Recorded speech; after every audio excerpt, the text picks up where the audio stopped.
New Pope Robert Prevost short story, The Cardinal's Calling.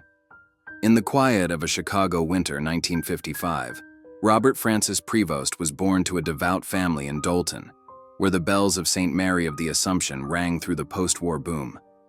His mother, Mildred, filled their home with Spanish warmth and the aroma of her cooking, while his father, Louis, a Navy veteran and educator, taught catechism with a steady hand.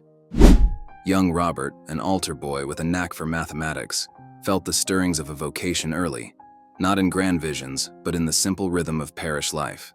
By 1977, he was a Villanova graduate, his mind sharp with numbers, but his heart drawn to the Order of St. Augustine. He took his vows, trading equations for canon law, studying in Rome's ancient halls.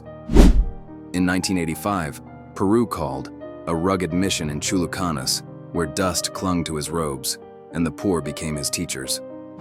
For decades, he served as pastor, teacher, and bishop in Chiclayo, his American roots tempered by Peruvian citizenship and a fluency in the struggles of the marginalized. He walked with them, as he'd later say, not as a prince, but as one who suffers alongside.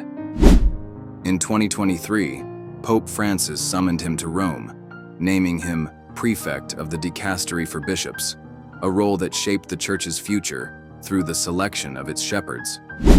Elevated to cardinal, Prevost's name whispered through Vatican corridors as Papabile, a potential pope.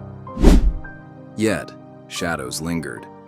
Allegations of mishandling abuse cases in Chicago and Peru dogged him, though supporters called them smears, and canonical records showed he followed protocol.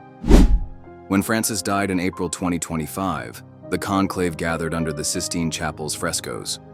The church was fractured. Progressives clung to Francis's inclusive vision, conservatives to doctrinal rigor. Prevost, at 69, stood in the middle, a polyglot with a Peruvian heart, a Vatican insider who shunned arrogance. His American birth raised eyebrows. Could a superpower claim the papacy? But his decades abroad, his quiet obedience, and his call for the joy of knowing Jesus won hearts. On May 8, 2025, after 3 ballots, white smoke rose. Cardinal Robert Prevost emerged as Pope Leo XIV, the first American pontiff. From the balcony, his voice was steady, his words simple. We are called to walk together, to heal, to love. Below, St. Peter's Square roared, some with hope, others with doubt. In his heart, Prevost carried Chicago's winds, Peru's dust, and a vow to serve, a pastor, not a prince, in a world watching his every step.